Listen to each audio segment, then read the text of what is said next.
The night was colder than usual when Samuel, the poor farmer, returned from a day of backbreaking work in the fields. His hands were blistered, his back ached, and in his pocket rattled the sound of his last coin, a single piece of silver he had been saving for seed to plant in the coming season. He had nothing else, no hidden savings, no secret inheritance. Just this coin, his farm, and the stubborn will to survive. As he trudged along the dusty path toward the small town where he hoped to barter for supplies, he noticed a figure huddled near the well at the crossroads. The faint light of the moon revealed a woman's form, wrapped in tattered cloth, her hair long and dark, her posture bent with despair. When he drew closer, her face came into focus, bronze skin, high cheekbones, and eyes filled with sorrow. She was Apache, and she was weeping. Her tears caught him off guard. Samuel had grown accustomed to his own struggles, to silence and grit, but to see another soul so utterly broken shook something deep inside him. He hesitated, unsure if he should approach, but before he could retreat, she raised her head and whispered in a trembling voice, "Please, don't waste your money on me. I am not worth it."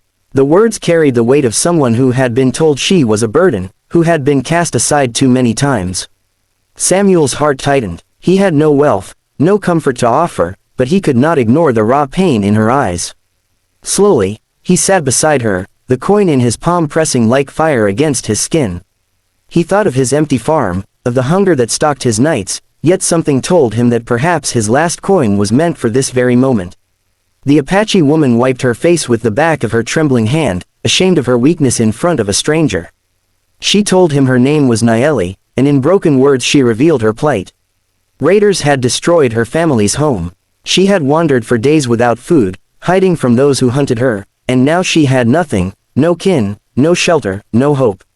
Every word she spoke painted a picture of suffering that no coin could erase, yet Samuel listened with a patience she had not known in months. He asked nothing in return, demanded no explanation. He simply listened, and in that silence, Nayeli felt a faint flicker of dignity return to her. When her voice finally broke into sobs again, Samuel did something he hadn't planned. He opened his calloused palm and revealed the silver coin. It wasn't much, yet it was everything he had. "This is all I own," he said, his voice low but steady. "And I want you to take it." Nayeli shook her head fiercely, her tears falling harder. "No, no, don't spend it on me. You need it more than I do.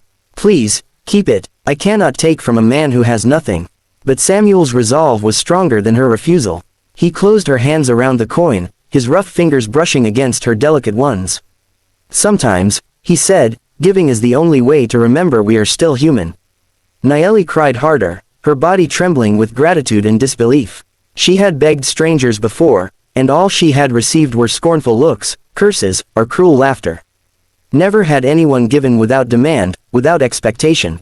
The coin in her hand was more than metal, it was proof that kindness still existed, even in a world that had stolen everything from her. She clutched it to her chest as though it were a priceless treasure. "Why would you do this?" she whispered. Samuel looked into the distance, toward the horizon where dawn would eventually come. "Because I know what it feels like to have nothing," he answered.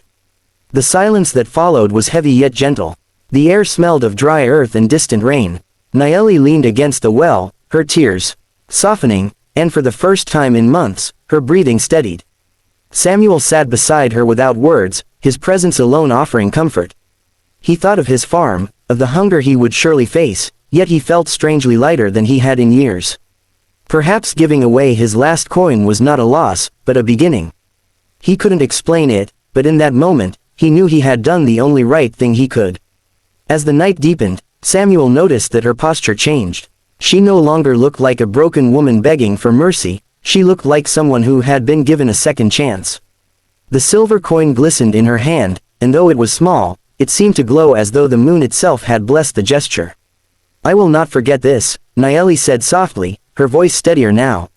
"One day, I will repay you." Samuel only shook his head with a faint smile. "There is nothing to repay." Still, a seed had been planted. Neither of them realized it, but this single act of sacrifice would ripple far beyond the night, weaving their fates together in ways neither could imagine. For Samuel, the poor farmer who thought he had given away everything, had in truth gained something he had been searching for all his life, connection. And for Nayeli, the Apache woman who had believed herself worthless, hope had been reborn with the weight of a single coin. By the time dawn broke, the first light painting the sky with hues of gold and rose, the world seemed different. Samuel's farm still awaited him, barren and uncertain, but he no longer walked it alone.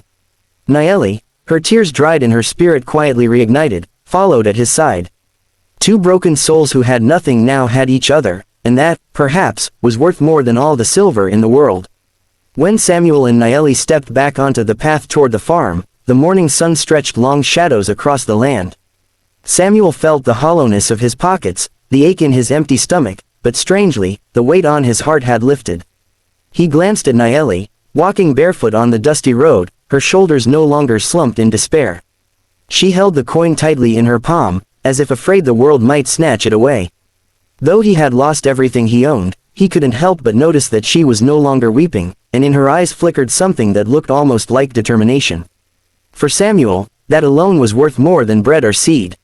He had given his last coin, but in return he had given life to someone who had nearly lost the will to go on. The farm that awaited them was meager, little more than a patch of land with tired soil, a crooked fence, and a cabin held together by stubborn nails and faith. Yet when Nayeli stepped across its threshold, she touched the rough wood of the doorframe as though entering a palace. Samuel set about stoking the hearth with the little kindling left, embarrassed by the poverty of his home, but she said nothing of its shabbiness. Instead, she knelt beside him and helped arrange the fire, her fingers steady and careful. It struck him that though she had been broken by grief, she still carried strength within her, strength that perhaps even she did not yet realize. Over the next days, the farm became a place of unexpected healing. Nayeli insisted on working alongside Samuel, though her body still bore the weariness of her wandering. She gathered water, mended torn cloth with skillful hands, and sang soft Apache songs in the evening that floated through the air like prayers. Samuel, though weary, found himself listening to her voice at night, the sound gentler than the silence he had lived with for so long. He realized that the gift of his coin had not only saved her, it had saved him too, from the crushing solitude of his own heart. Yet kindness alone does not fill empty stomachs. As the food stores dwindled, Samuel felt the sharp edge of reality pressing against them. Without that silver coin, he could not buy seed or tools. Hunger gnawed at him, and the fields lay bare. He did not regret his choice, but he feared what would come next. One evening, as the fire crackled low, Nayeli noticed his troubled gaze. "You gave me your last coin," she said softly. "Now I will give you something in return."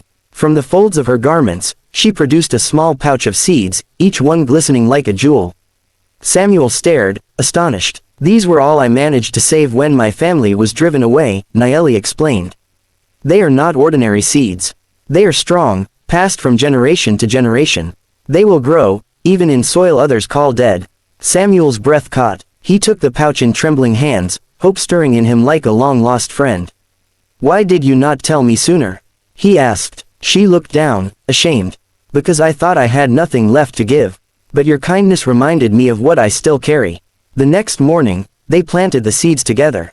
Samuel worked the earth while Nayeli guided him, teaching the ways her people had known for centuries, how to feel the soil, how to speak to the land as though it were alive. It was hard work, and his muscles screamed, but her voice steadied him, and her presence gave him strength. Day after day, they tended the fields together, watering with care, guarding against pests, and praying to the sky. Slowly, impossibly, green shoots began to rise from the barren ground, stubborn and bright against the harsh sun. Samuel had lived on this land for years, yet never had he seen it respond so quickly, so vigorously. By the time summer swelled, the farm that had once seemed destined for ruin was thriving. Corn stretched tall, beans curled on sturdy vines, and squash blossomed golden. The sight filled Samuel's chest with something he hadn't felt since boyhood, pride mixed with awe. At night, when he and Nayeli sat by the fire, the glow reflected in her dark eyes, he realized she was no longer the weeping stranger at the well. She was his partner, his equal, someone who had taken his last coin and turned it into a miracle. But miracles often invite envy. Word spread among nearby townsfolk of the poor farmer whose fields now thrived beyond belief. Some whispered that he had made a pact with dark spirits, others claimed he had stolen secret knowledge. A few muttered about the Apache woman, saying she was a witch who bewitched the land. Samuel heard the rumors when he went to market, but he kept his head low and returned home. He feared the gossip would one day bring trouble to their door. That trouble came sooner than he expected. One evening, as the sun dipped low, horsemen appeared on the horizon. Samuel recognized them as the very raiders who had destroyed Naeli's home months before. Their eyes fell upon the flourishing fields, and greed burned in their faces. Naeli stiffened beside him, her hand trembling against her chest where the silver coin still hung on a string around her neck. Samuel felt fear churn in his gut, but he also felt a spark of resolve. He had given his last coin to save her life. Now he would give everything else to protect her. The air grew tense as the riders dismounted, their boots crushing the soil that Naeli and Samuel had nurtured together. They demanded the farm, the crops, and the woman they called theirs by right of conquest.